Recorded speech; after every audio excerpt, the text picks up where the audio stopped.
प्रभु यीशु मसीह के अतुल्य अनुग्रहकारी करुणामय पवित्र और जीवित नाम में आज की शाम आपके लिए बहुत बहुत मुबारक हो, आपके लिए धन्य हो। सबको प्रेज द लॉर्ड। मुझे जहां तक याद है मेरी आपके साथ पुरानी कोई भी ऐसा वाद विवाद नहीं है, इसलिए सब मुझसे विनम्रता के साथ रिस्पॉन्स कर सकते हैं। Praise the Lord.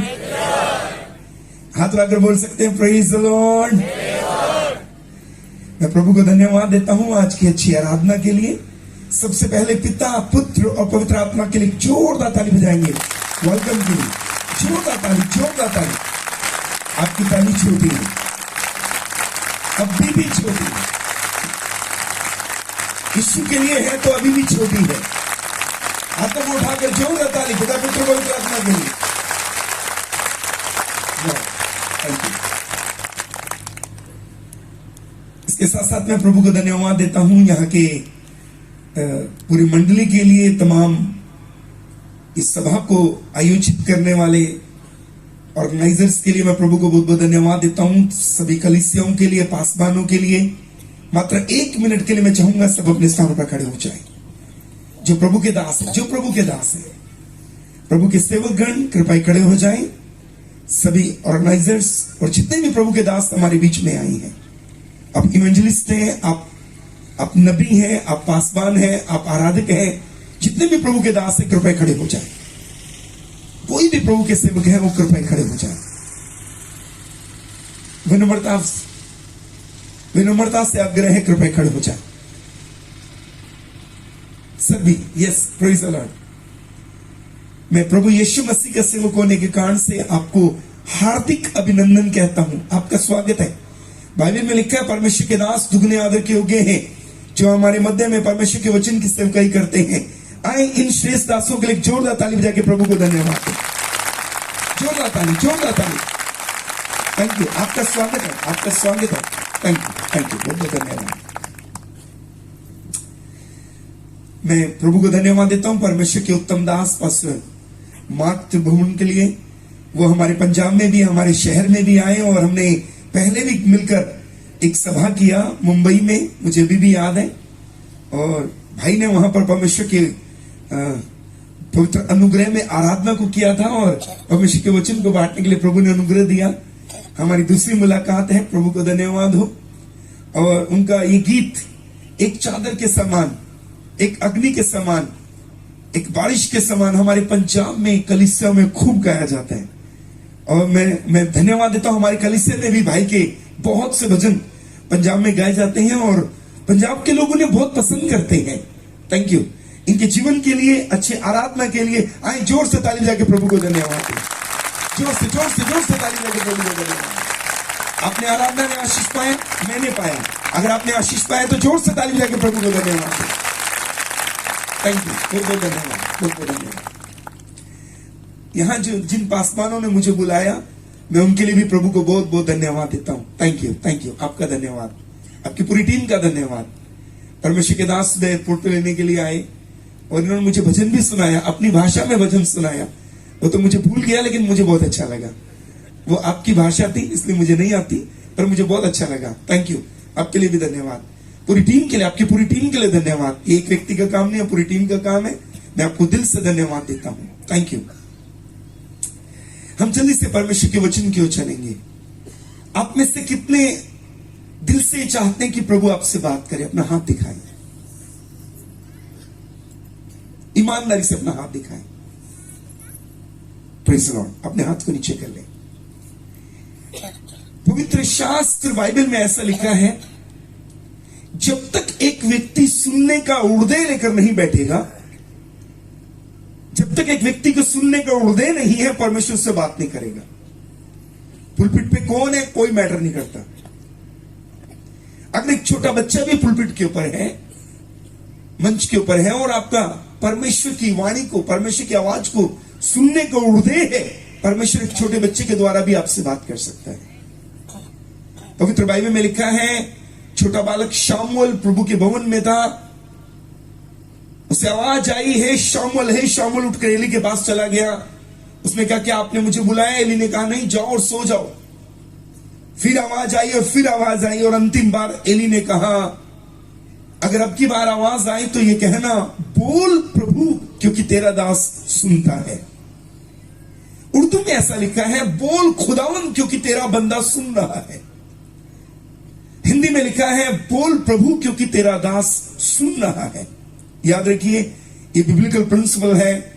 जब शामूल ने यह कहा, बोल प्रभु क्योंकि तेरा सेवक तेरा दास सुनता है, तब प्रभु ने उससे बात किया। जब तक आप सुनने का उर्दे लेकर नहीं बैठेंगे, तब तक प्रभु आपसे बात नहीं करेगा। एक सुनने का उर्दे लेकर बैठे कि आज प्रभु आपसे बात करे। पवित्र शास्त्र बाइबल में लिखा है, यशायाह की किताब में, अपने परमेश्वर से महान बातों की उम्मीद करो। आज जब यहां बैठे हैं तो एक महान उम्मीद के साथ बैठिए। यकीन मानिए, जब परमेश्वर का वचन आता है तब छुटकारा आता है। कोई जोर से बोले हालेलुया। मानसिक, आत्मिक, शारीरिक छुटकारा आता है। आप सुनने का हृदय लेके बैठे, यकीन आपसे पवित्र आत्मा आज बात करेगा। आइए अपने राइट हैंड को उठाएं। मात्र 1 मिनट के लिए सब जन अपने राइट हैंड को उठाएंगे और आप मेरे साथ मिलकर ये 2 लाइनों की प्रार्थना करेंगे। पिता, मैं इस स्थान पर हूं एक आत्मिक भूख और प्यास के साथ। प्रभु, मैं तृप्ति चाहता हूं। आज मेरी आत्मिक रोटी मुझे दे। मुझसे बात कर प्रभु। मैं यहां आया खाली हो सकता हूं, लेकिन मैं यहां से भर के जाना चाहता हूं। प्रभु, मैं सेम नहीं जाना चाहता। मुझसे बात करें, मुझसे बात करें। आमीन। जो से बोलिए आमीन। ओके, एक जोरदार ताली फाइनली पिता पुत्र पवित्र आत्मा के लिए, हमारे प्रभु यीशु मसीह के लिए।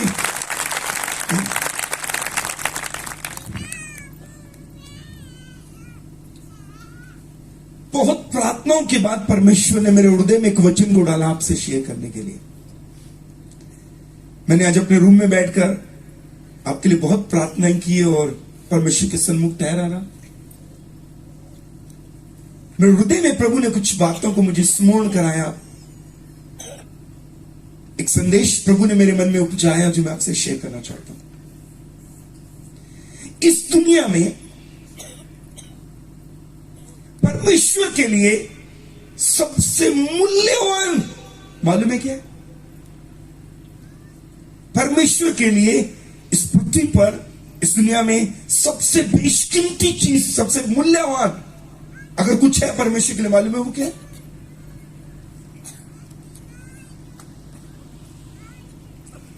इस पृथ्वी पर परमेश्वर की सबसे मूल्यवान संपत्ति,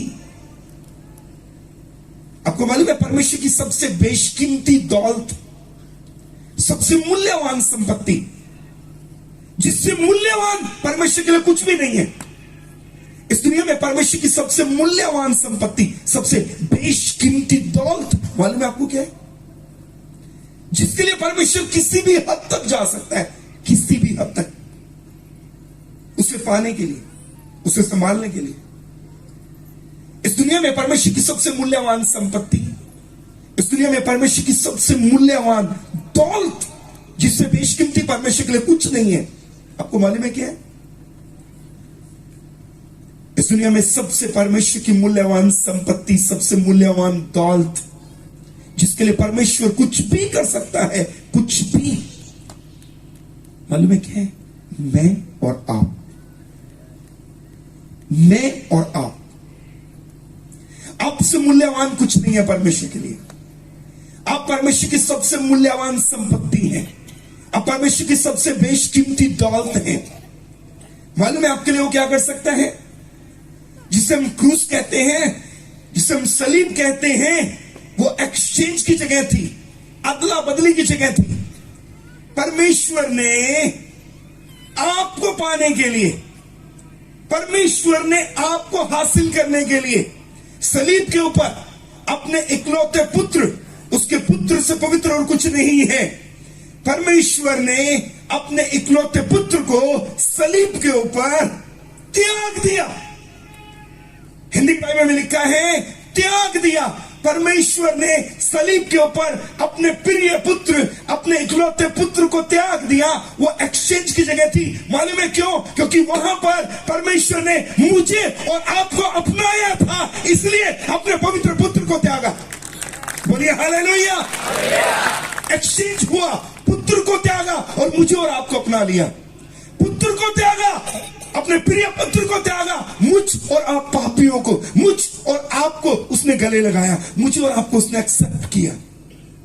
अब बताइए, अपने इकलौते अकेले पुत्र को सलीब पर त्यागा, किसे अपनाने के लिए? मुझे और आपको। तो मूल्यवान कौन हुआ? इस धरती पर परमेश्वर की सबसे मूल्यवान संपत्ति मैं और आप हैं। मुझसे और आपसे मूल्यवान और कुछ नहीं है परमेश्वर के लिए। जब परमेश्वर ने आदम को बनाया, आदम ने पाप किया, परमेश्वर की मूल्यवान संपत्ति ने गुनाह किया। परमेश्वर ने दुनिया का पहला बलिदान किया उन्हें ढकने के लिए, फिजिकली पहला बलिदान उन्हें कवर करने के लिए। फिर परमेश्वर ने देखा मेरी मूल्यवान संपत्ति मिस्र में बंधुआई में चली गई। परमेश्वर ने मूसा और हारून को बोला, जाओ मेरी मूल्यवान संपत्ति को बचाओ। फिर परमेश्वर ने देखा मेरी मूल्यवान संपत्ति, अलग अलग राजा आकर उन्हें सताते हैं। परमेश्वर ने न्यायियों को खड़ा किया, मेरी मूल्यवान संपत्ति को छुड़ाओ। एक समय आया जब दुश्मन फिर इस्राएलियों को बंधुआई में ले गए, तब परमेश्वर ने अपनी मूल्यवान संपत्ति को बचाने के लिए राजाओं को खड़ा किया।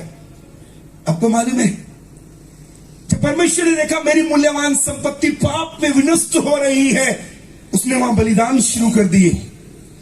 जब परमेश्वर ने देखा बलिदानों से वो नहीं बच सकती, तब अपने इकलौते अकेले प्रिय पुत्र को उसने मुझे और आपको पाने के लिए, मुझे और आपको बचाने के लिए दे दिया।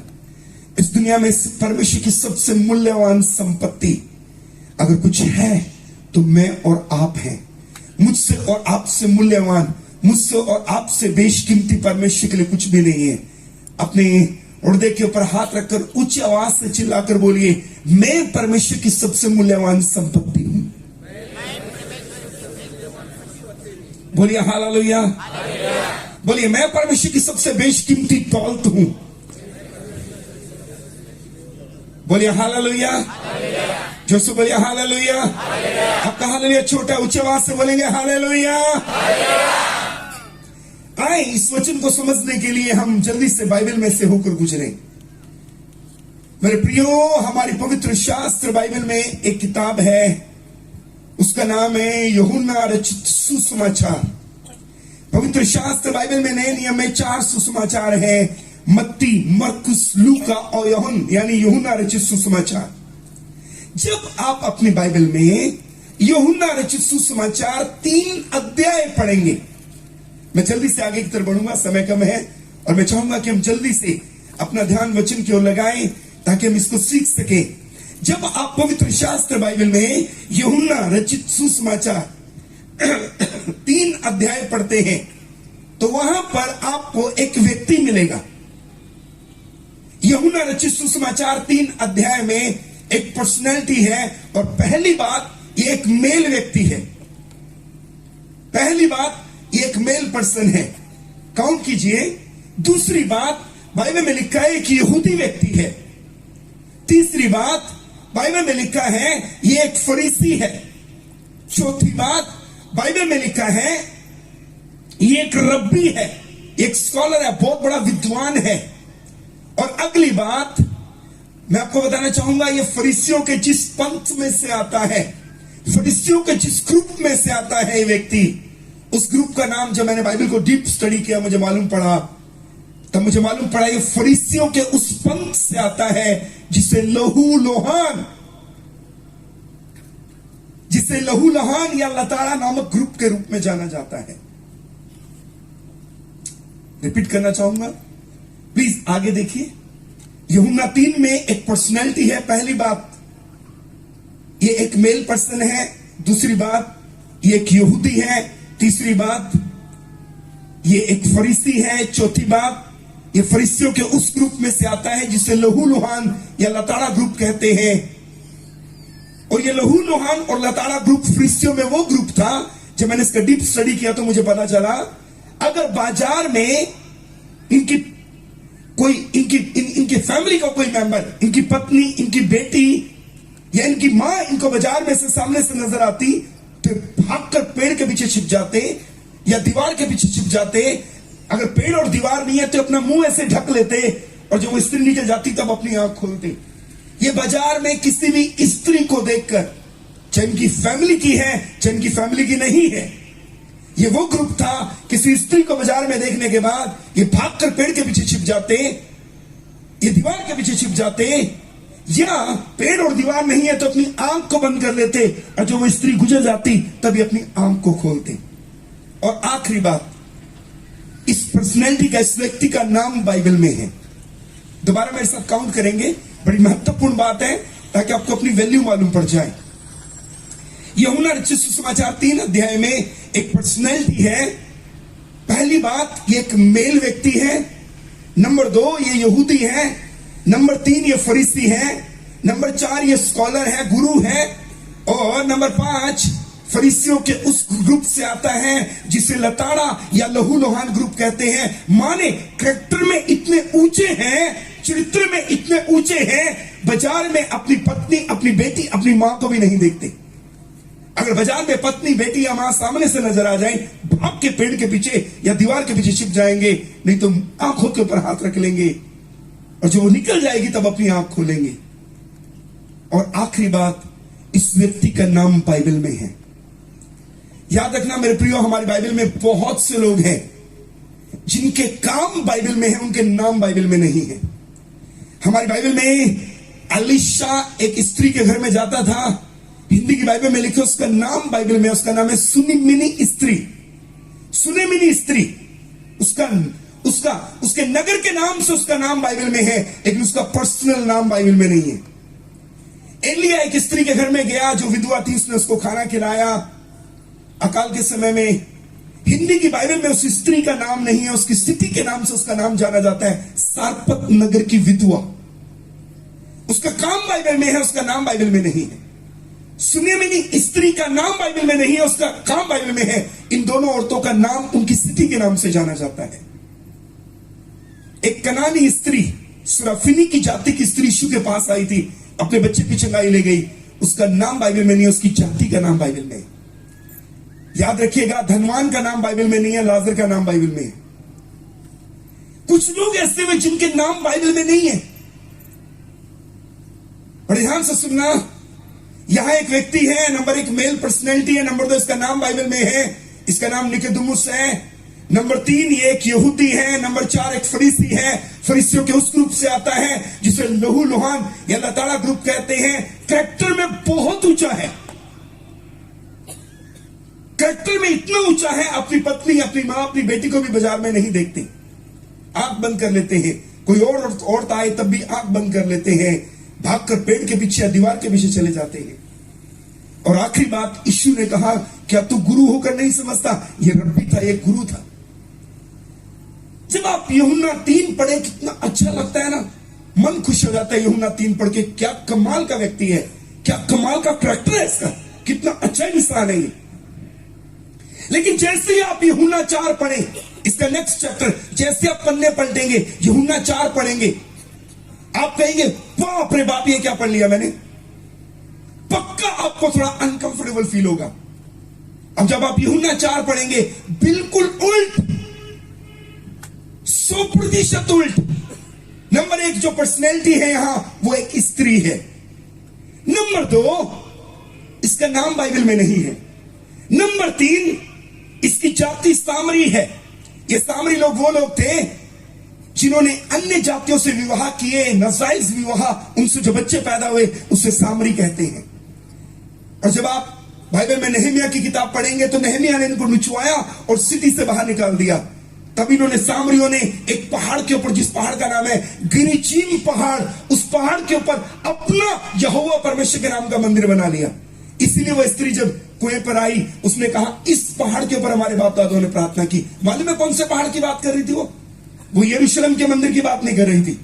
गिरिचीम पहाड़ के ऊपर नेहमिया के समय में इन सामरियों ने अपना अलग मंदिर बना लिया था और ये गिरिचीम पहाड़ के ऊपर था। सो पहली बात, पर ये जो पर्सनैलिटी है एक स्त्री है। नंबर 2, इसका नाम बाइबल में नहीं है। नंबर 3, सामरी जाति की है, क्योंकि यहूदी सामरियों से कोई व्यवहार नहीं रखते थे। ये अन्य जातियों के सब मिश्रित मिली जुली कौम थी। और मैं आपको बताना चाहूंगा, जहां तक मैंने स्टडी किया, जिस जानवर के ऊपर सामरी बैठ जाता, यहूदी उसके ऊपर न बैठते। जिस राशन की दुकान के ऊपर सामरी चला जाता, यहूदी वहां राशन न लेने जाते। जिस बर्तन को सामरी ने छू लिया, यहूदी उसको हाथ ना लगाते थे। यहां तक कि किसी सामरी को यरूशलेम में परमेश्वर के मंदिर में आने के लिए अलाउ नहीं था। जिस घर में सामरी रहता, यहूदी उस घर के अंदर कभी एंटर ना करते। मैं आपको कुछ कहना चाहता हूं। पहली बात, यहां जो पर्सनैलिटी एक स्त्री है। नंबर 2, इसका नाम बाइबल में नहीं है। नंबर 3, जाति बहुत नीचे, आप देख सकते हैं, एक ऐसी जाति से आती है जिसको यहूदी लोग पसंद नहीं करते। अगली बात, चरित्र का तो पता ही नहीं है कहां है। 5 पति कर चुकी है, जो छठा है वो भी उसके साथ, वो भी उसका अपना नहीं है, बिना शादी के रह रहा है उसके साथ। यीशु ने कहा तू 5 पति कर चुकी, जो छठा है वो भी तेरा नहीं है। चरित्र का तो कोई आता पता ही नहीं है। अब 4 अध्याय पढ़ो तो इतना अनकंफर्टेबल फील होता है, 3 अध्याय पढ़ो इतना अच्छा लगता है, और 3 के बिल्कुल उल्ट 4 में लिखा हुआ है।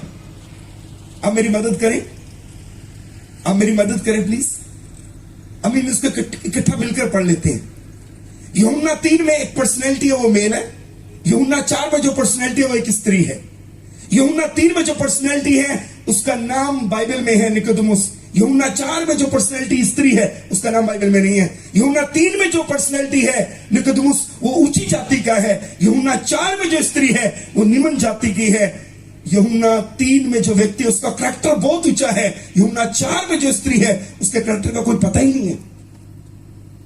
मैंने एक दिन प्रभु से पूछा, प्रभु एक सवाल पूछना चाहता हूं मैं आपसे, बताओगे? आत्मा के द्वारा पूछा।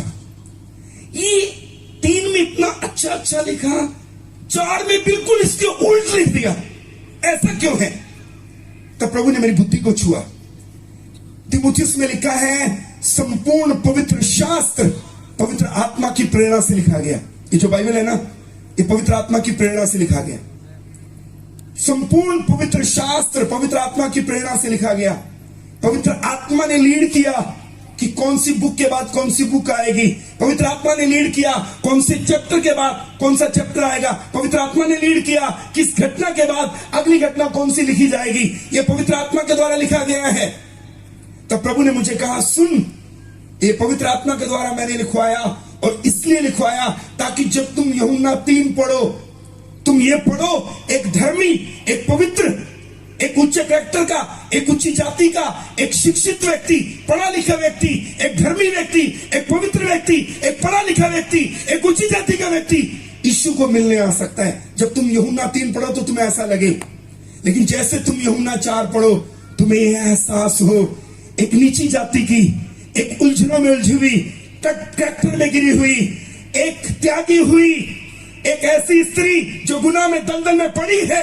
यूहन्ना 3 में एक धर्मी यीशु के पास आ सकता है, लेकिन यूहन्ना 4 में एक गुनाह में पड़ी है औरत को, एक गुनाह में गिरी है औरत को, एक नीची जाति की औरत को मिलने के लिए स्वयं यीशु जा सकता है। बोलिए हालेलुया, बोलिए हालेलुया, जोर से बोलो हालेलुया, ताकि तुम ये महसूस कर सको कि एक धर्मी अगर यीशु के पास आ सकता है तो एक पापी के पास यीशु स्वयं जा सकता है। हेलो, समझने की कोशिश करना। जितनी यीशु की निगाह में निकोदेमुस की आत्मा की वैल्यू है, उतनी ही यीशु की निगाह में एक सामरी स्त्री की आत्मा की वैल्यू है। पूछो क्यों? क्योंकि आप और मैं उसकी सबसे मूल्यवान संपत्ति है। बोलिए हालेलुया। क्योंकि मैं और आप उसकी सबसे बेशकीमती दौलत हैं। वो जितना प्यार एक धर्मी की आत्मा को करता है, वो जितनी मोहब्बत निकोदेमुस को करता है, वो उतनी ही मोहब्बत उस सामरी स्त्री को भी करता है। उसने जैसा अवसर निकोदेमुस को उद्धार पाने में रखा, उसने वैसा ही अवसर उस सामरी स्त्री के लिए भी पैदा किया ताकि वो भी उद्धार पाए। जैसे उसने अपना लहू निकोदेमुस के लिए बहाया, वैसे उसने अपना लहू उस सामरी स्त्री के लिए भी बहाया।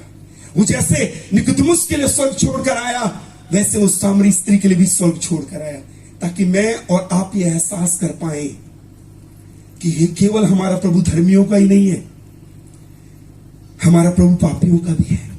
वो उन्हें भी बचाना चाहता है, क्योंकि वो भी उसकी मूल्यवान बेशकीमती संपत्ति है।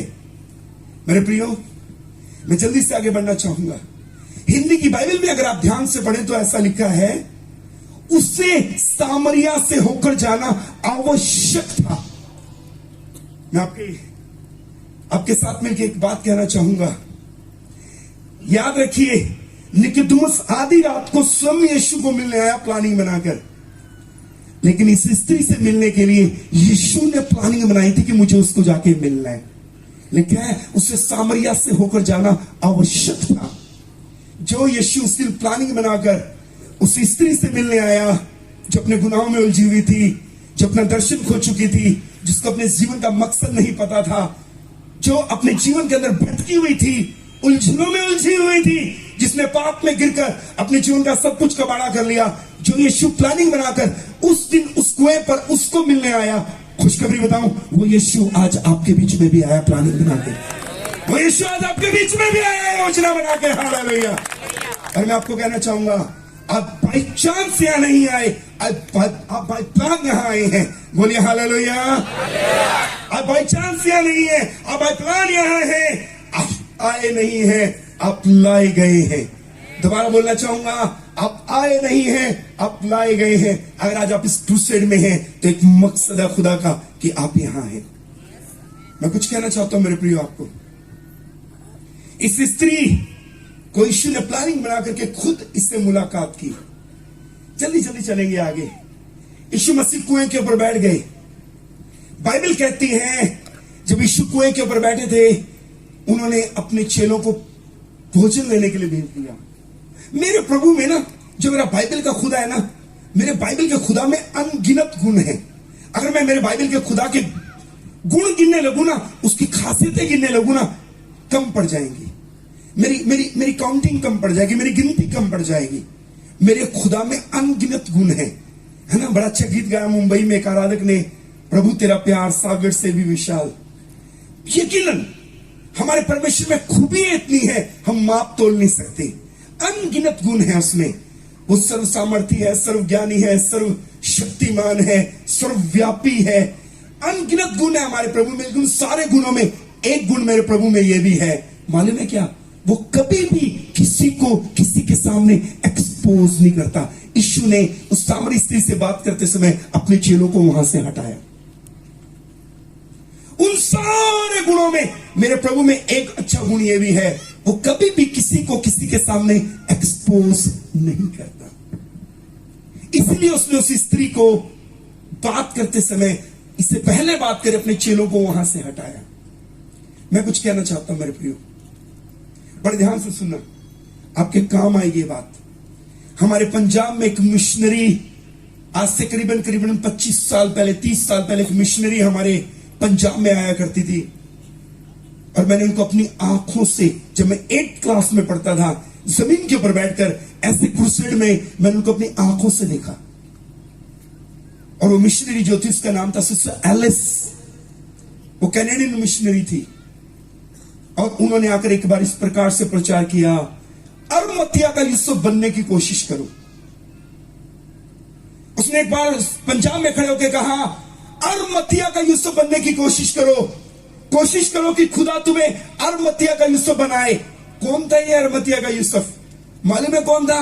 ये अरमतिया का यूसुफ वो व्यक्ति था जिसने यीशु की देह को लिया और उसके ऊपर एक मलमल की चादर को डाल दिया। बाइबल के विद्वान कहते हैं, जब यीशु को सलीब दी गई, उनकी देह के ऊपर 2 इंच भी कपड़ा नहीं था। अरमतिया के यूसुफ ने यीशु की देह को लिया और उसको मलमल की चादर से कवर किया, मलमल की चादर से। मैं चाहूंगा जल्दी से 2-3 भाई अगर आगे आ जाए तो बहुत अच्छा है। जल्दी से 2-3 भाई अगर भाग के यहां आ जाए, जल्दी से कुछ करना चाहते हैं हम लोग। आ जाइए प्लीज, आ जाइए जल्दी जल्दी आ जाइए, समय बचेगा हमारा। यस, यहां खड़े हो जाए, सीधे खड़े हो जाए। पौलुस ने बाइबल में एक बात बोली, बड़े ध्यान से सुनना मेरे प्रियो। मैं नहीं जानता पवित्र आत्मा ये बात किसके लिए कहलवा रहा है। पौलुस ने पवित्र बाइबल में एक बात बोली, कलीसिया मसीह की देह है और हम सब उस देह के अंग हैं। पौल ने कहा कलीसिया मसीह की देह है और हम सब उस देह के अंग हैं। अगर कलीसिया मसीह की देह है और हम सब उसके अंग हैं तो ये भाई हाथ हो सकते हैं, अपने हाथ को उठा के रखिए। ये भाई कान हो सकते हैं, अपने कान पे हाथ रख लीजिए। ये भाई नाक हो सकते हैं, अपने नाक पे हाथ रख लीजिए। ये भाई आंख हो सकते हैं, अपनी आंख पे हाथ रख लीजिए। पौलुस ने कहा कलीसिया मसीह की देह है और हम सब उस देह के अंग हैं। अगर कलीसिया मसीह की देह है और हम सब उसके अंग हैं तो याद रखना, अरमतिया के यूसुफ ने एक मलमल की चद्दर लेकर मसीह की देह को कवर किया था। एक मलमल की चद्दर को लेकर मसीह की देह को कवर किया था। कलीसिया मसीह की देह है और हम उसके अंग हैं। सच बताऊं, ईमानदारी से बताऊं, जब हम एक दूसरे की कमी एक दूसरे के सामने बता रहे होते हैं, जब एक दूसरे को किसी के सामने एक्सपोज कर रहे होते हैं, जब अपने साथी को दूसरों के सामने एक्सपोज कर रहे होते हैं, तो असल में मालूम है हम क्या कर रहे होते हैं? हम दोबारा से मसीह की देह के ऊपर से चद्दर को हटा रहे होते हैं, क्योंकि कलीसिया मसीह की देह है और हम उसके अंग हैं।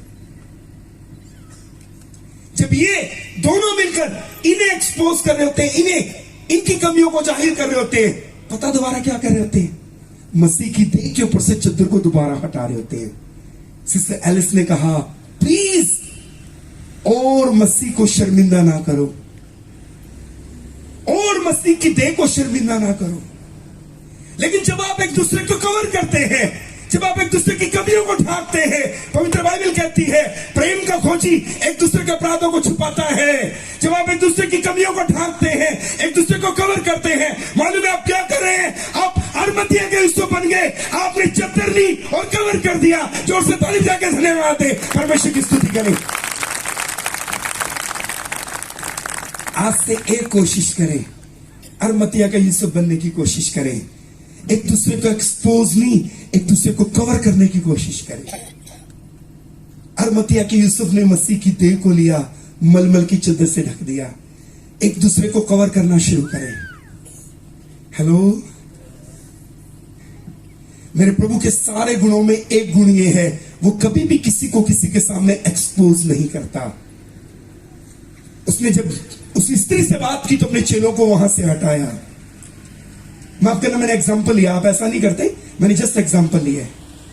ओके, सारे बैठ जाए, एक व्यक्ति रुक जाए प्लीज, एक व्यक्ति आप ही रुक जाइए। एक उदाहरण और आपके सामने रखना चाहता हूं मैं। हमारी बाइबल में पौल के पिता रोमी थे। पौल ने इफिसियों की किताब 6 अध्याय लिखा। अगर आप बाइबल में इफिसियों 6 पढ़ेंगे ना, तब आपको पता चलेगा पौल ने इफिसियों 6 लिखा और उसमें उसने बोला परमेश्वर के सारे अस्त्र शस्त्र धारण कर लो ताकि तुम दुष्ट का सामना कर पाओ बुरे दिन में, ताकि तुम शैतान के जलते तीरों को बुझा सको, ताकि तुम दुष्ट का सामना कर पाओ। पौलुस ने अस्त्र शस्त्र की बात की। मालूम है उसने क्या बोला? उसने कहा उद्धार का टोप पहनो। टोप से सर कवर होता है। धार्मिकता की झिलम पहनो, झिलम से चेस्ट कवर होती है, लोहे की शील्ड होती है वो। उसने कहा सुसमाचार की तैयारी के पांव में जूते पहन लो, जूतों से पैर कवर होते हैं। उसने कहा विश्वास की ढाल ले लो, एक लोहे का पीस होता है, अगर वार करे तो आप आगे कर सकते हैं, उससे वार रुकता है। उसने कहा परमेश्वर का वचन, आत्मा की तलवार परमेश्वर का वचन ले लो, इससे तुम वार कर सकते हो। ओके, उद्धार के टोप से सर कवर हुआ, धार्मिकता की चिलम चेस्ट कवर होगी, सत्य से कमर कस ली, पांव में सुसमाचार की तैयारी के जूते पहन लिए, विश्वास की ढाल ले ली, परमेश्वर का वचन तलवार के रूप में ले लिया। अब ये दुनियावी तलवार की बात नहीं की गई, क्योंकि दुनिया की तलवार जिंदगी लेती है, यह तलवार जिंदगी देती है। जोर से ताली बजा के प्रभु को धन्यवाद दें। हमारे पंजाब में इन दिनों में वाद विवाद चल पड़ा जी, मसीह धर्मांतरण करवाते हैं। बहुत लोगों ने आके उल्टे पुल्टे बयान दिए। मुझे कहा गया आप भी कुछ बोलो, आप भी कुछ कहो, हमें क्या करना चाहिए, हमें हथियार उठाने चाहिए। मैंने उनको ये सवाल तो उन्होंने मुझसे नहीं पूछा, इस तरह की बात पूछी। मैंने उनको कहा सुनो भाई, हमें अपने हथियार उठाने चाहिए। बोले हथियार, कौन से हथियार? मैंने बोला परमेश्वर का वचन और पढ़ना चाहिए, क्योंकि दुनियावी तलवार जिंदगी लेती है, हमारी तलवार जिंदगी देती है। बोलिए हालेलुया, बोलिए हालेलुया। ओके, टॉप से सर कवर हुआ, चिलम से चेस्ट कवर हो गई, सत्य से बेल्ट कस ली, बेल्ट बन गई, कमर कस ली, सुसमाचार की तैयारी के पांव में जूते पहन लिए, विश्वास की ढाल ले ली, तलवार ले ली वार करने के लिए जो परमेश्वर का वचन है। लेकिन एक बात याद रखना, पौलुस ने जब अस्त्र शस्त्र के बारे में बताया, हथियारों, आत्मिक हथियारों के बारे में बताया, पौल ने एक बात नहीं बताई, पौल ने एक बात नहीं बताई, और वो बात ये थी, ये कैसे कवर होगा, ये कैसे कवर होगा? लिखा ही नहीं बाइबल में। सर कवर कर दिया, चेस्ट कवर कर दी, पैर कवर कर दिए, बेल्ट भी बांध दी, ढाल भी दे दी, तलवार भी दे दी, बैक को कौन कवर करेगा भैया? अब सुनो ध्यान से, जिस समय पॉल इफिसियंस चैप्टर 6, इफिसियों की किताब 6 अध्याय लिख रहा था, उस समय पॉल के माइंड में रोमी जो लोग है ना, रोमन फौज का नियम उसके दिमाग में था, रोमन फौज का नियम उसके माइंड में था, कंसेप्ट उसके माइंड में था। रोमी लोगों की, पॉल का फादर रोमी था। अब रोम के लोग लड़ाई में कैसे जाते हैं, लड़ाई कैसे लड़ते हैं, वो पॉल के माइंड में था। और रोमी लोगों को सिखाया जाता था, जब तुमने लड़ाई करने के लिए जाना है तो ऐसे जाना है। यहां खड़े हो जाइए जल्दी से। रोमी लोगों को सिखाया जाता था, जब तुमने लड़ाई में जाना है ऐसे जाना, सीधे खड़े हो जाइए। जब तुम लड़ाई में जाना है तो ऐसे जाना है, जब तुम लड़ाई में जाना है तो पंक्ति में जाना है, लाइन में जाना है लड़ाई लड़ने के लिए। रोमन सैनिकों को सिखाया जाता था, जब भी तुम लड़ाई करनी है, युद्ध में जाना है, लाइन में जाना है, पंक्ति में जाकर लड़ाई करनी है। और एक लाइन में लड़ाई करनी है तो ये तुम्हारे आगे एक तुम्हारा योद्धा है, भाई है। अगर ये युद्ध करते करते, लड़ाई करते करते इसका ध्यान भटक जाए और ये मुंह इधर को कर ले और दुश्मन इसकी पीठ के पीछे वार करने लगे, तो तुमने भाग करके इसकी पीठ के पीछे खड़े हो जाना है और उस वार को रोक लेना है। तुमने अपने भाई की पीठ की रक्षा करनी है। ये रोमन सैनिकों को सिखाया जाता था। हेलो हेलो, ये रोमन सैनिकों को सिखाया जाता था। इसीलिए पौलुस ने पीछे के लिए कुछ नहीं दिया। पीछे के लिए तो ये है जो पीछे खड़ा है। बाइबल में लिखा है, श्रापित है वो जो अपने भाई की पीठ के पीछे वार करता है। पीठ के पीछे वार करने का अर्थ नहीं कि छुरा लेके खुपो दिया। पीठ के पीछे वार करने का अर्थ हम अपने भाइयों के पीठ के पीछे कभी कोई बात ना करें, उनकी निंदा ना करें, हम उन्हें एक्सपोज ना करें, एक दूसरे की पीठ की रक्षा करें, एक दूसरे को कवर करें। मालूम है पीछे की रक्षा क्या थी? उसका भाई। तू अपने भाई की पीठ की रक्षा करेगा। बोलिए हालेलुया, जोर से बोलिए हालेलुया। साथ वाले को चिल्ला के बोलिए, जोर से बोलिए, अरमतिया का यूसुफ बनना है, आज से कवर करना है, एक्सपोज नहीं करना एक दूसरे को, आज से एक दूसरे को ढांकना है, एक दूसरे को कवर करना है। किसी में कमी है उसके लिए उपवास करके प्रार्थना करनी है। मदर टेरेसा ने कहा, अगर मैं लोगों में कमियां ही ढूंढती रही तो उनसे प्यार कब करूंगी? मदर टेरेसा ने कहा, अगर मैं लोगों में कमियां ही ढूंढती रही तो उनसे मोहब्बत कब करूंगी? डॉक्टर बिली ग्राहम ने कहा, परमेश्वर का काम है न्याय करना, पवित्र आत्मा का काम है कन्विक्ट करना, मेरा काम है लोगों से मोहब्बत करना। जोर से बोलिए हालेलुया। वो जोर से बोलेगा हालेलुया। मेरे प्रियो, आज से एक दूसरे को कवर करना शुरू कर दे। आज से अरमतिया का यूसुफ बनने का यत्न करें। Thank you. मैं जल्दी से आगे बढ़ूंगा।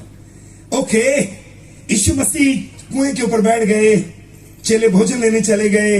यीशु ने उस स्त्री से कहा, मुझे पानी पिला। स्त्री ने कहा, तू यहूदी होकर मुझसे पानी क्यों मांगता है?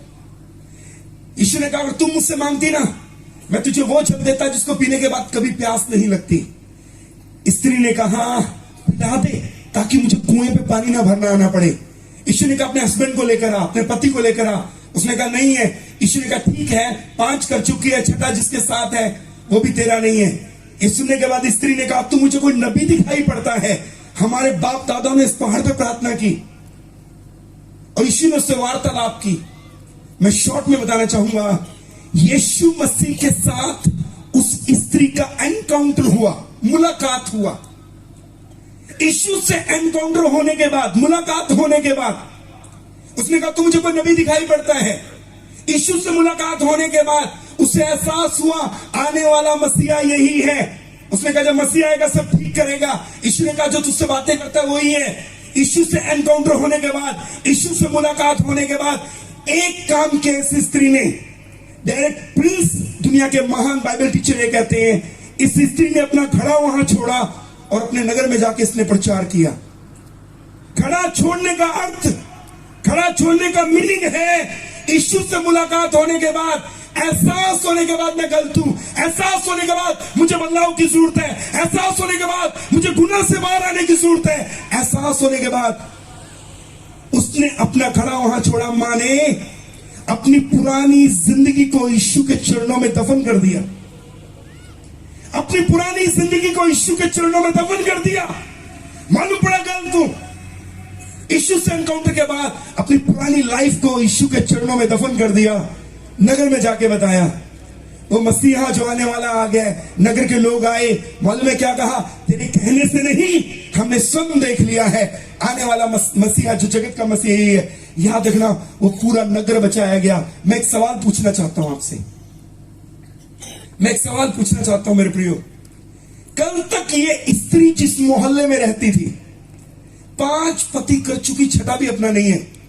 ये अपने मोहल्ले के लिए, अपने समाज के लिए, अपने कुटुंब, अपने घराने के लिए, अपने परिवार के लिए, अपने पड़ोसियों के लिए, अपने खानदान के लिए, अपने नगर के लिए ये औरत निंदा का कारण थी, अपमान का कारण थी, शर्म का कारण थी, लज्जा का कारण थी।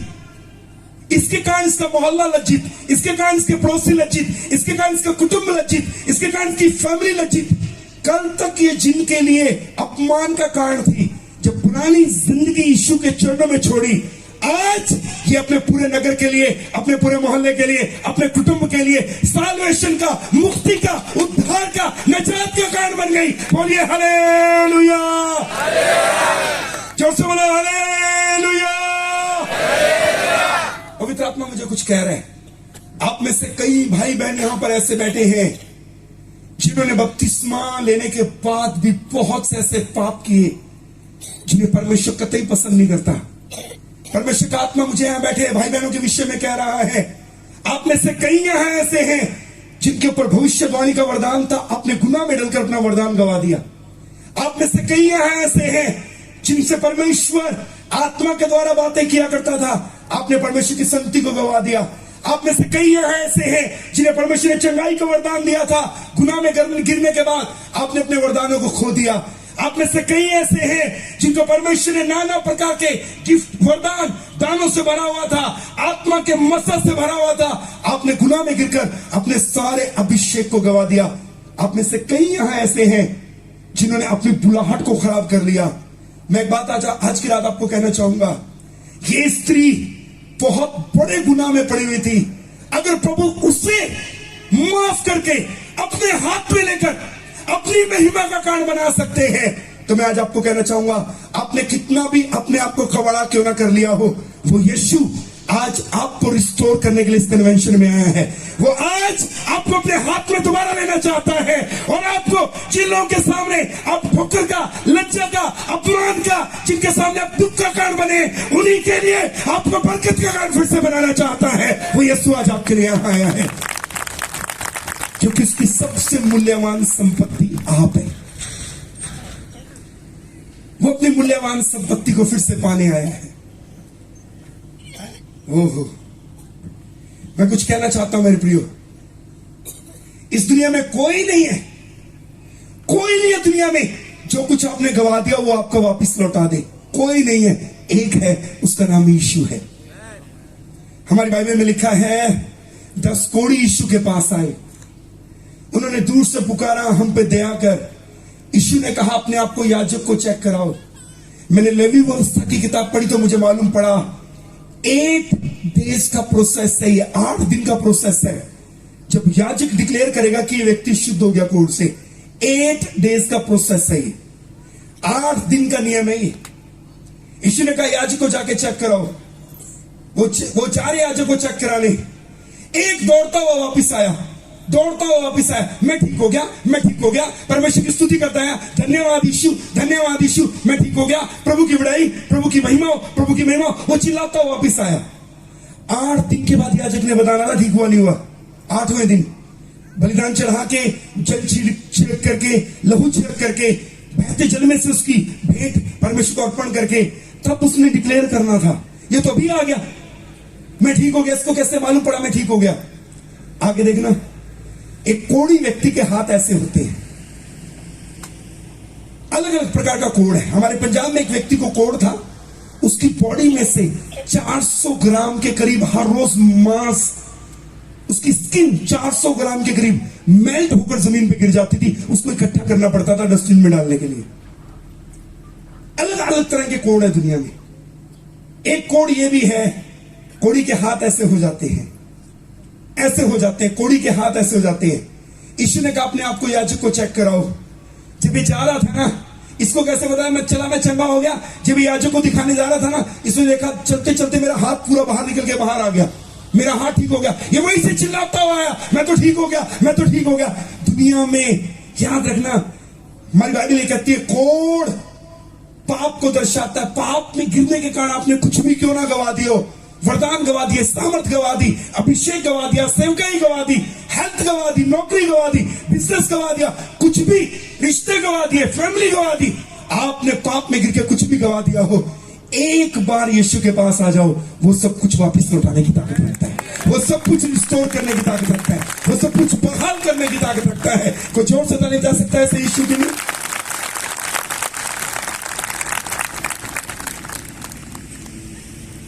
क्या कोई ऊंची आवाज से मेरे पीछे बोल सकता है हालेलुया? नहीं, बुलंद आवाज से बोल सकते हैं हालेलुया? यीशु से मुलाकात होने के बाद इस स्त्री ने अपना घड़ा वही छोड़ा, पुराने जीवन को यीशु के चरणों में दफन किया। आज ये अपने मोहल्ले के लिए, अपने शहर के लिए, अपने कुटुंब के लिए बरकत का कांड है। मैं आपको कुछ कहना चाहता हूं मेरे प्रियो, मैं कुछ कहना चाहता हूं परमेश्वर के दास होने के कांड से। एक निर्णय लेना है, एहसास होने के बाद मैं गलत हूं, एक फैसला लेना, मैं अपने जीवन में इस जगह को बदलूंगा, मैं अपनी संगति को बदलूंगा, मैं अपनी लाइफ को चेंज करूंगा। एक फैसला लेना, एक निर्णय लेना बड़ी बात है। एक बात याद रखना, एक विद्वान ने ऐसा कहा, उसने अपना घड़ा वहां क्यों छोड़ा? उस विद्वान ने कहा सुनो, वो घड़ा दुनिया को दिखाता है, संसार को दिखाता है। मेरे प्रियो, इस संसार की खुशियों में भी गम है। ये संसार है ना, इसकी खुशियों में भी गम छिपा होता है। और संसार में आपको कभी भी तृप्ति नहीं मिल सकती। आप जितना पियोगे और प्यास लगेगी। ये घड़ा उसकी पुरानी जिंदगी, उसके संसार को दिखाता है, जहां उसने अपनी जीवन में खुशियों को ढूंढा, अपनी तृप्ति चाहिए, नहीं हो पाई, घड़ा छोड़ दिया, संसार छोड़ दिया, यीशु के पास आई। ये दुनिया की पहली सुसमाचार प्रचारिका बनी। मैं आपको कुछ कहना चाहता हूं, अगर आप मुझसे पूछें कि मुझे कैसे मालूम पड़ेगा कि मैं गलत हूं, तो मैं खुदा का दास होने के नाते आज आपको कुछ कहना चाहता हूं। हमारी बाइबल में एक स्त्री है, लूका 15 में, उसके बाद 10 सिक्के थे। पूरी बाइबल में स्त्री और जाति, ये 2 वर्ड यहूद इजरायली कौम के लिए या कलीसिया के लिए इस्तेमाल हुआ। संपूर्ण पवित्र शास्त्र बाइबल में स्त्री और जाति, ये 2 शब्द या तो कलीसिया के लिए इस्तेमाल हुए या इजरायली जाति के लिए, इजरायली कौम के लिए इस्तेमाल हुए। एक स्त्री थी जिसके बाद 10 सिक्के थे। याद रखना, इजरायलियों को खुदा ने 10 हुक्म दिए थे। बहुत सुंदर है बातें। एक स्त्री थी, 10 सिक्के थे, एक गुम हो गया, उसको मिल गया, लेकिन मिला कैसे? उसने कुछ काम किए। पहला काम, हिंदी की बाइबल में लिखा है, उसने दिया जलाया। दूसरा काम, घर को झाड़ा बुहारा। तीसरा काम, जी लगा के खोजा। दिया जलाया, झाड़ा बुहारा, जी लगा के खोजा। एक और काम किया उसने जो बाइबल में नहीं लिखा, ये खुदा ने मुझे प्रकाशन दिया था। ये रेवलेशन खुदा ने मुझे दिया। एक काम और किया उसने सिक्का मिलने के लिए। वो काम मालूम है क्या है? बाइबल में लिखा है कि एक बहुत बड़ा प्रकाशन पवित्र आत्मा ने मुझे दिया, और वो आखिरी काम जो उसने किया वो ये किया, उसको ये पता था मेरा सिक्का कहां गुम हुआ, इसलिए जहां गुम हुआ उसने सिक्का वहीं ढूंढा। आपका सिक्का नवापुर में गुम हो जाए, आप सूरत में जाकर ढूंढते रहो, सारी जिंदगी लगे रहना, मैं दावा करता हूं कभी नहीं मिलने वाला।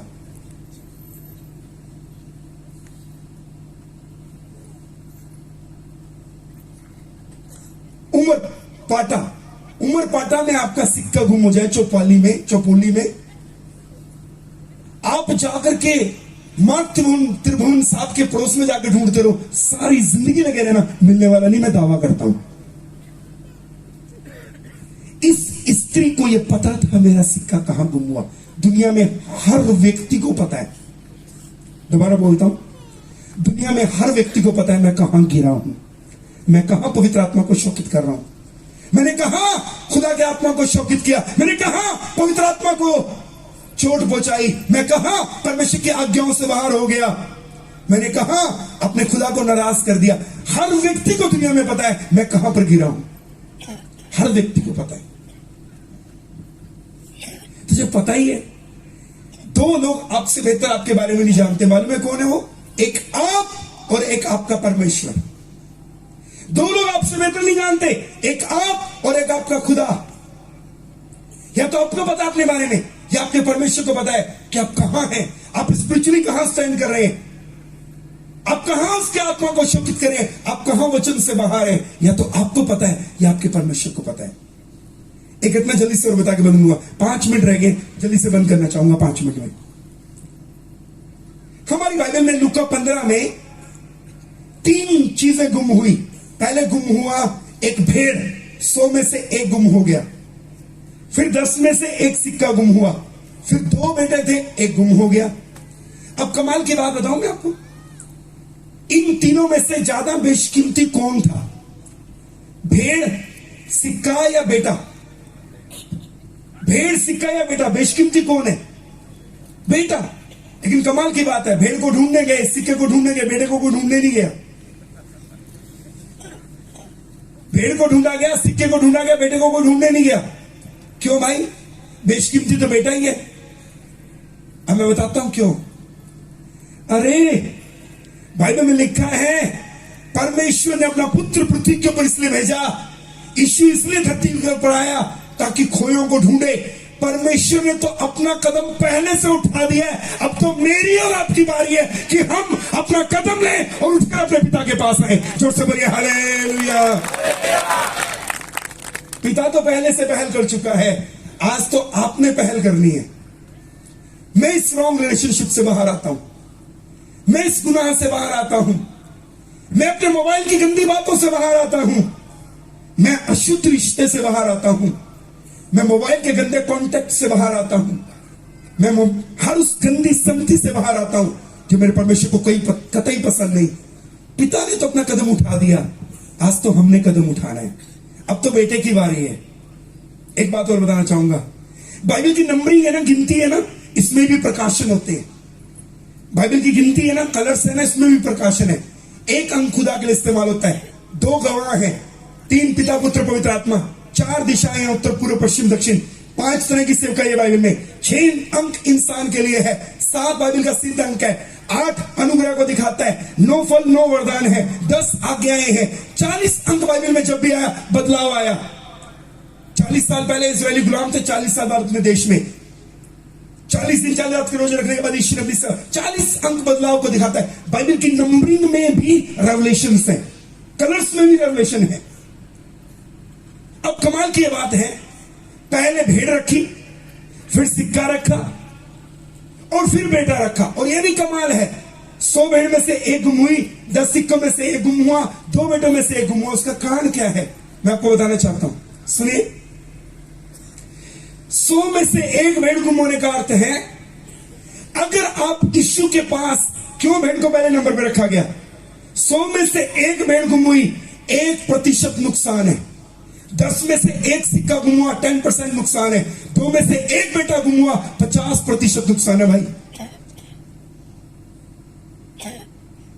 आप यीशु के पास आने में थोड़ी देरी लगाओगे, 1% का नुकसान है। थोड़ा और देर लगा लो, 10% का नुकसान हो जाएगा।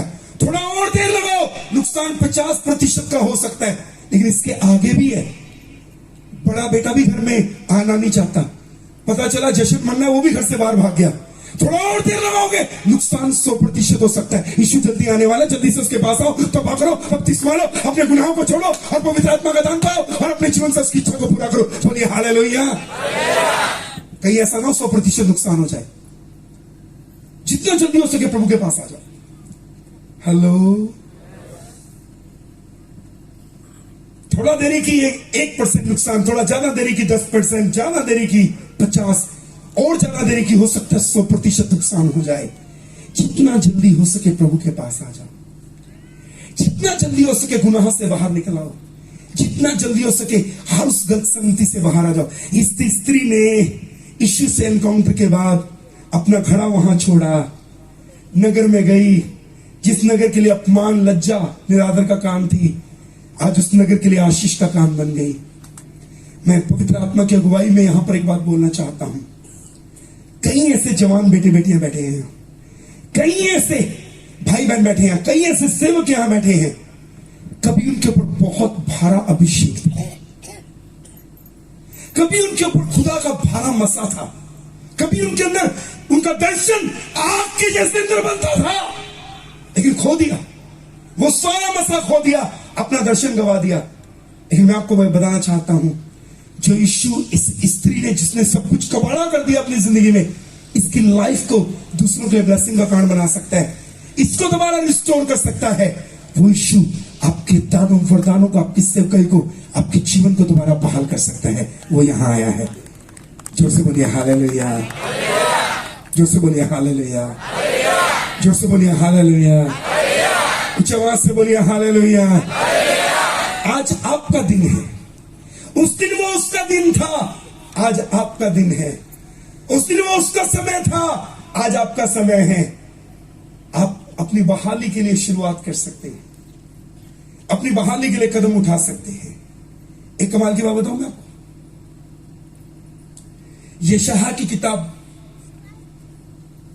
43 अध्याय और उसके 4 पद में हमारा परमेश्वर कुछ कहता है।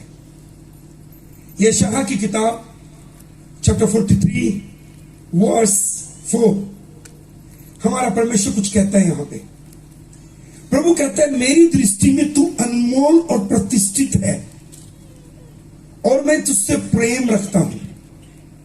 तेरे बदले में मैं राज्य मनुष्यों को, तेरे प्राण के बदले में राज्य के लोगों को दे दूंगा। मत डर, क्योंकि मैं तेरे साथ हूं। मैं तेरे वंश को पूर्व से ले आऊंगा और पश्चिम से भी इकट्ठा करूंगा। मैं उत्तर से कहूंगा कि दे दे और दक्षिण से कि रोक मत रख। इसके ऊपर वाली आयत में लिखा है, प्रभु कहते हैं, बड़ी कमाल की आयत लगती है मुझे ये, वर्ष नंबर 3, क्योंकि मैं यहोवा तेरा परमेश्वर हूं, इस्राएल का पवित्र, मैं तेरा उद्धार करता हूं। तेरी चुनौती में मैं मिस्र को और तेरे बदले में कूश को और सबा को दे देता हूं। मेरी दृष्टि में तू अनमोल और प्रतिष्ठित है। इस दुनिया में परमेश्वर की सबसे मूल्यवान संपत्ति आप है। परमेश्वर आपके लिए कुछ भी करने को तैयार है। अपना बेटा दे दिया। यहां पर प्रभु कहते हैं, मेरे लिए तो इतना कीमती है, तेरे लिए मैं मिस्र को, सबा को और कूश को दे देता हूं। जब यशायाह नबी ने अपनी किताब को लिखा, जब मैंने इसकी डीप स्टडी की, तब मुझे मालूम पड़ा, आप आ जाएंगे। जब मैंने यशायाह नबी की किताब को पढ़ा और मैंने उसकी डीप स्टडी की, तो मुझे मालूम पड़ा, वहां लिखा था, प्रभु कहते तू मेरी दृष्टि में अनमोल है, तेरी कोई कीमत नहीं लगा सकता। प्रभु कहते तेरी कोई कीमत नहीं लगा सकता। तेरे बदले में मैं कूश को, मिस्र को और सबा को दे देता हूं। कूश, मिस्र और सबा मालूम है कौन थे? जब यशायाह नबी ने किताब लिखी, दुनिया के सबसे बड़े खजाने कूश, सबा और मिस्र में पाए जाते थे। प्योर गोल्ड, सोना, चांदी, मणियां, खनिज पदार्थों के खजाने कूश, सबा और मिस्र में पाए जाते थे। ऐसा लिखा है सुलेमान जो घोड़े मंगाता था मिस्र से मंगाता था। दुनिया के उत्तम उत्तम पदार्थ, यशायाह नबी की किताब जब लिखी गई उस समय में बड़े बड़े खजाने इन सिटीज के अंदर, इन जगहों पे पाए जाते थे, कूश, मिस्र और सबा। प्रभु पता क्या कहते हैं? अगर ये चुनाव करने का टाइम आया, ये चुनाव करने का टाइम आया कि एक तरफ कूश, मिस्र और सबा के खजाने हैं, बड़े बड़े धन दौलतों के भंडार हैं, और एक तरफ तू है, प्रभु कहते हैं अगर चुनाव करने का मौका आया मैं उनको छोड़ दूंगा, मैं तुझे चूज कर लूंगा, क्योंकि तू मेरी दृष्टि में अनमोल और प्रतिष्ठित है। जोर से ताली बजा के प्रभु को धन्यवाद दो।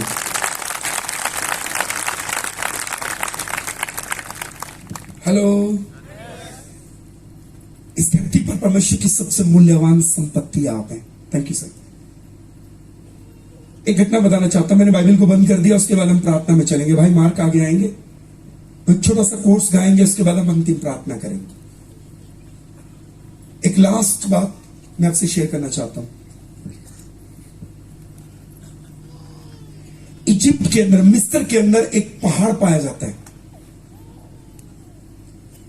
कभी आप इजिप्ट जाएं तो जरूर विजिट कीजिएगा उसको। इजिप्ट में एक पहाड़ पाया जाता है जिस पहाड़ का नाम है मूविंग माउंटेन, चलने वाला पहाड़। यह मिस्र में पाया जाता है। एक बार एक राजा ने यीशु मसीह के मानने वाले सब लोगों को उठाया, जेल में डाल दिया। जितने लोग यीशु मसीह को मानते थे, एक राजा ने उनको उठाया और जेल में डाल दिया। तमाम पासवानों को जेल में डाल दिया। तमाम पासवानों को जेल में डाल दिया, विश्वासियों को जेल में डाल दिया। एक परमेश्वर का दास पहाड़ के ऊपर प्रार्थना करता था, उसको भी उठाया, जेल में डाल दिया। जब परमेश्वर के दास को जेल में डाला गया तो राजा ने इससे पूछा, तुम यीशु मसीह का प्रचार क्यों करते हो? क्या कारण है तुम यीशु मसीह का प्रचार करते हो? इस राजा ने सारे सेवकों को जेल में डाला, विश्वासियों को जेल में डाला। एक सेवक पहाड़ पे प्रार्थना करता, जब उसको जेल में डालने लगा, पूछा तुम यीशु का प्रचार क्यों करते हो? एक पादरी साहब ने मालूम है क्या बोला? यीशु अंधे की आंख खोलता है, लंगड़े को चलाता है, मुर्दे को जिंदा करता है, दुष्ट आत्मा को निकालता है, उद्धार देता है, पापों को क्षमा करता है, पहाड़ों को भी हटाता है। और राजा कहता है, एक मिनट, क्या बोला? बोले पहाड़ों को हटाता है। बोले जो मेरे महल के सामने पहाड़ है ना, कुछ इंच ये अपनी जगह से सरकना चाहिए। तेरे को 3 दिन देता हूं, अगर ये सर गया तो मैं तेरे यीशु को एक्सेप्ट कर लूंगा, नहीं सरका तो तेरी गर्दन काट दूंगा। वो परमेश्वर का दास अपने मंडली को लेकर पहाड़ के पास गया। 3 दिन तक उपवास के प्रार्थना करता रहा। पहले दिन कुछ ना हुआ, दूसरे दिन कुछ ना हुआ, तीसरे दिन भी कुछ ना हुआ। लास्ट डे राजा तलवार लेकर आ गया। सामने राजा आ रहा है, तलवार परमेश्वर के दास ने देखी, सूर्य छिपने वाला है। इसने कहा, प्रभु मैं मरने से नहीं डरता, मुझे मरने से डर नहीं है, पर मैं ये चाहता हूं ये राजा जाने कि तू जिंदा खुदा है। एक बार पहाड़ को हटा दे, कुछ इंच हटा दे। एक बूढ़े आ गया और वो पहाड़ हटने लगा, अपनी जगह से सरकने लगा। मालूम है कितने सरक गया? आधा किलोमीटर दूर, फिर और आधा, फिर और आधा, 1.5 किलोमीटर दूर पहाड़ चला गया। राजा के मंत्री कहने लगे, सुन सुन सुन, ये पहाड़ उधर को ही आ रहा है जिधर तेरा महल है, इसको रोक जरा। ये परमेश्वर के दास के पास जाके बोलता है, रोक इसको। बोला, देखो जी मैं बहुत थक गया, मैंने बहुत उपवास की प्रार्थना के लिए, किसी और को बुला लो। अब रुके ही ना, और आधा किलोमीटर दूर आगे चला गया, 2 किलोमीटर दूर हो गया। राजा कहता है, कर कुछ। बोला, देखो जी मेरी बाइबल में चलाने के लिए बोला, पहाड़ को रोकने वाला मेथड बताया ही नहीं है। तब राजा ने सेवकों को वहां निकाला, जेल से खाना खिलाया, बोला इसको रोको। तब इस खुदा के दास ने घुटने टेक के कहा, प्रभु ये राजा जान पाए कि केवल तू पहाड़ चलाता नहीं है, पहाड़ को रोकता भी तू ही है, एक बार और करके दिखा दे। पहाड़ रुक गया। हिस्ट्री बताती है करीबन 3 किलोमीटर दूर वो पहाड़ अपने बेस से आगे है। कभी मिस्र में जाओ, कोई देख के आना, मूविंग माउंटेन, इजिप्ट में जाके देख के आओ, 3 किलोमीटर दूर लगभग वो पहाड़ अपने बेस से आगे है। पता क्या कहना चाहता हूं मैं आपको? इस दुनिया में परमेश्वर की सबसे मूल्यवान संपत्ति आप है। आपके लिए अपना बेटा दे सकता है, आपके लिए वो मिस्र, सबा और कुश को छोड़ सकता है, आपके लिए पहाड़ों को हटा सकता है। परमेश्वर की सबसे मूल्यवान संपत्ति आप है। आप और आप। बोलिए हालेलुया। आए अपने घुटनों के बल आए, प्लीज अपने घुटनों के बल आ जाए। हम समर्पण की दुआ करेंगे। अपने घुटनों के बल आ जाए। आप में से कोई भी भाई बहन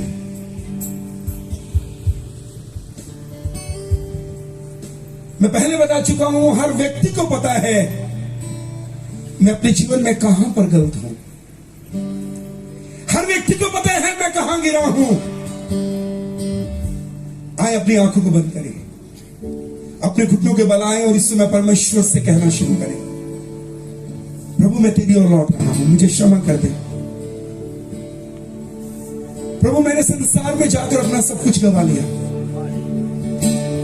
प्रभु मैंने गुनाह में गिरकर अपना सब कुछ खराब कर लिया।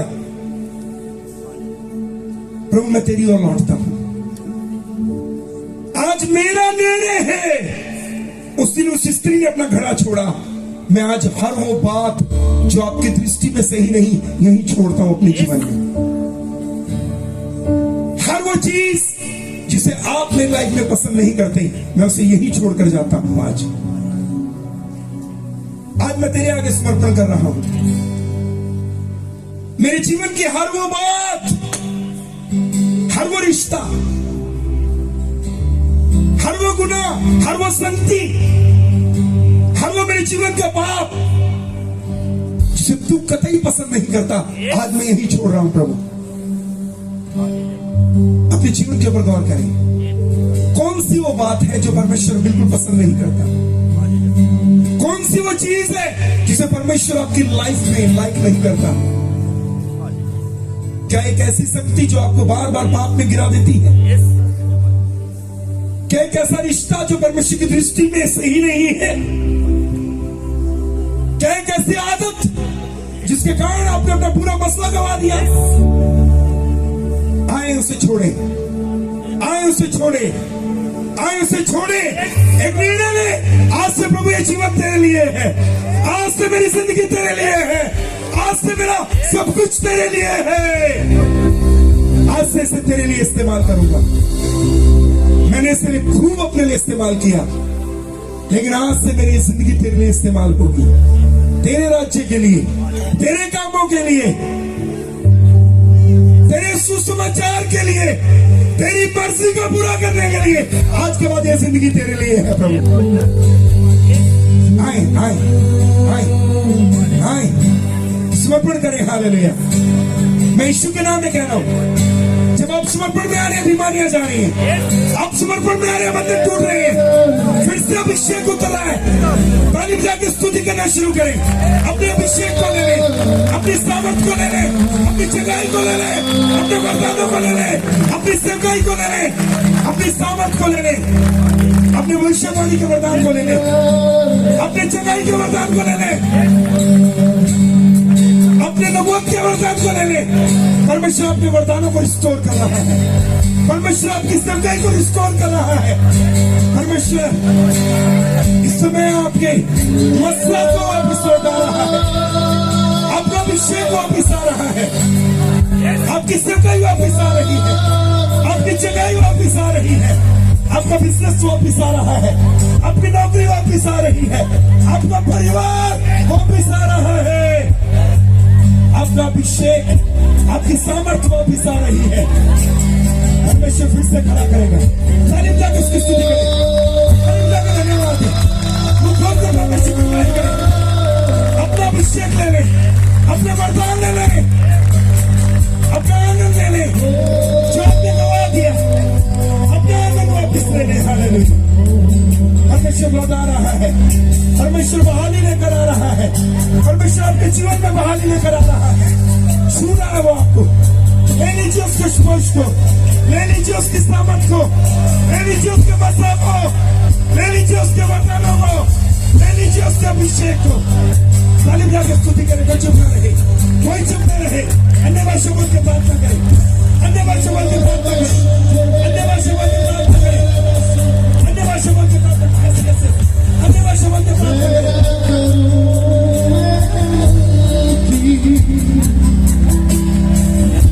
दौड़ूं तेरी मर्जी को,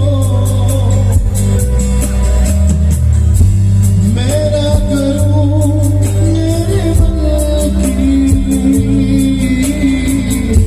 दौड़ूं तेरी मर्जी को,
आवाज को उठाकर अपने परमेश्वर को,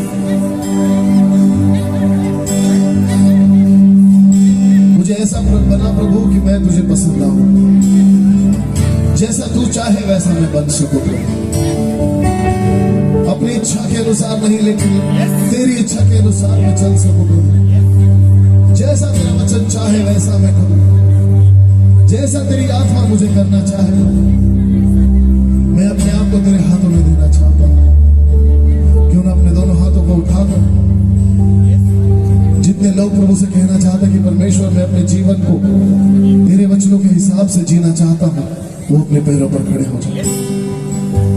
जो कहते हैं कि परमेश्वर मैं अपनी मर्जी से नहीं तेरी मर्जी से जीना चाहता हूं, वो लोग अपने पैरों पर खड़े हो जाए और प्रभु से कहे परमेश्वर मेरे जीवन को बदल दे, मेरे मन को बदल दे प्रभु, मेरे ख्यालों को बदल दे, मेरी सोच को बदल दे, मेरे शब्दों को बदल दे,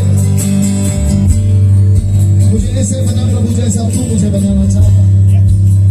एक मिट्टी के समान प्रभु मैं अपने आप को तेरे हाथों में देता हूं, एक कुम्हार की तरह तू मुझे ऐसा उपयोगी पात्र बना प्रभु जो तेरे राज्य के काम आ सके, ऐसा पात्र प्रभु जो तेरे लिए उपयोगी हो। मैं तुझको पसंद आऊं, मैं तेरे को भाऊं, ऐसा मुझको बना, ऐसा मुझको बना। मैं तुझको पसंद आऊं, मैं तेरे को भाऊं, ऐसा मुझको बना, ऐसा मुझको बना। मैं तुझको पसंद आऊं, मैं तेरे को भाऊं, ऐसा मुझको बना, ऐसा मुझको बना। मैं तुझको पसंद आऊं, मैं तेरे को भाऊं, ऐसा मुझको बना, ऐसा मुझको बना।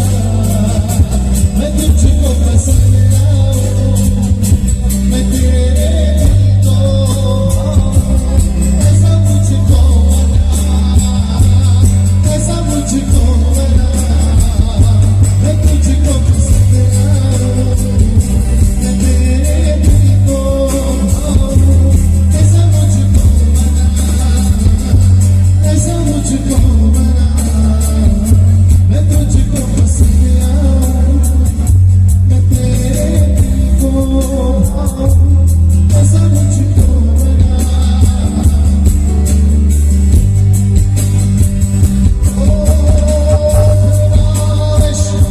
Oh, thank you, Jesus.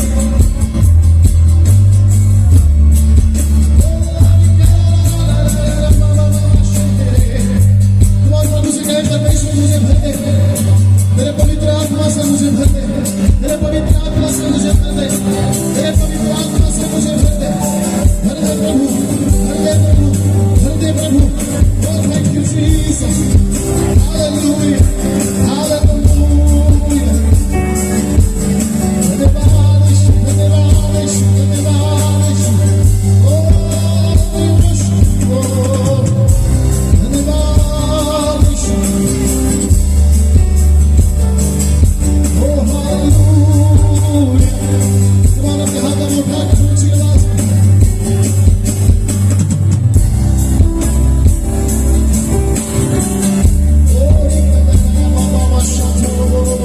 Come on, अपनी आवाज को उठाकर, अपनी आवाज को उठाकर धन्यवाद यीशु।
रात्रि आम्हा तो नावा धन्यवाद दे जे तो स्तुति को जे प्रभु तो वचन कहे का हालेलुया तुम्हा दृष्टीमाय मूल्यवान है तो तुम्हा दृष्टीमाय किमती है तो आणि प्रभू आज या रात्री या ठिकाणी येनला दरेक बाहा बोही हाना मोठा प्रत्येक पोहा पोही ओ प्रभु प्रत्येक जा प्रभु आज तो नजरेमा योग मूल्यवान है ये आणि या क्या तो नवाल धन्यवाद दे जे प्रभु आम्हा तो स्तुति को जे हालेलुया का प्रभु तू ये आम्हाल ओ प्रभु तू आम्हाल मोजतो हो तो आम्हाल किंमत देतो हो आणि प्रभु या क्या तो नवाल धन्यवाद दे जे देवा हालेलुया प्रभु तू कोलो महान है तो ओ प्रभु हालेलुया या क्या तो स्तुति को जे प्यारे प्रभु जी हालेलुया निकोदेमुस ओ प्रभु तू पाये नो परंतु प्रभु जी हालेलुया ओ प्रभु तू हालेलुया ती सामोरी स्त्री पाय प्रभु तू गयो आणि त्या समान प्रभु हालेलुया मतो नावा धन्यवाद दे जे ओ प्रभु आम्हाय तू निवड्या नाही ओ प्रभु पण तुझे आम्हाला निवड्या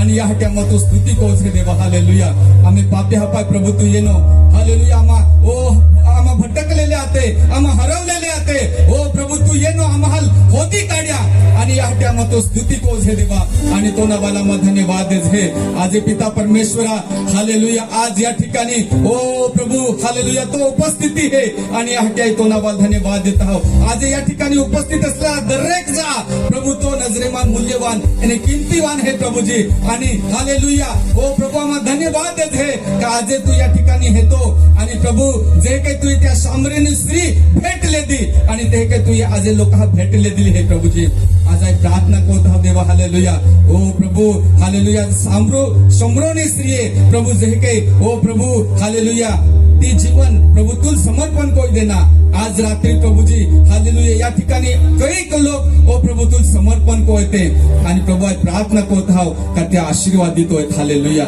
ओ प्रभु त्या तारण पामेत त्या उद्धार पामेत प्रभु त्या योग नवा जीवन मिळे जाय आणि या हट्या मग प्रार्थना को जे देवा हालेलुया प्रभु तू महान काम को जे समृद्धी श्री जीवन बदलाय गया आणि प्रभु ती अनेक लोक तारणा कारण बोनी हो प्रभु अनेक लोक हाल हो प्रभु येशू तू पाहिजे लिहिणे आणि आज प्रभु आज प्रार्थना करत आहो का प्रभु या ठिकाणी असलेले दरेक महाबोही हो प्रभु हालेलुया ते समरोनी स्त्री प्रमाणे हो प्रभु अनेक लोक तो पाहिजे लिहिणारे बोनेन आणि या ठिकाणी मग प्रार्थना को से देवा तू महान काम को आज रात्री आणि परमेश्वरा तो अद्भुत कार्य या ठिकाणी प्रगट हो दे धन्यवाद दे जे ओ योग सुंदर वचन प्रभु तू या आम्हाल पुरा पाड्या त्याबद्दल आम्हा धन्यवाद दे जे ओ प्रभु आम्ही बहा प्रति अदेखाई नाही कोजे प्रभु आम्ही बहा पाठी मागे आम्हा प्रभु त्या ओ प्रभु वाईट नाही कोजे त्या विरोध में बोलजे नाही त्या निंदा नाही कोजे परंतु प्रभु आज आम्हाला होडी बुद्धी दे आज आम्हाला होडा ज्ञान दे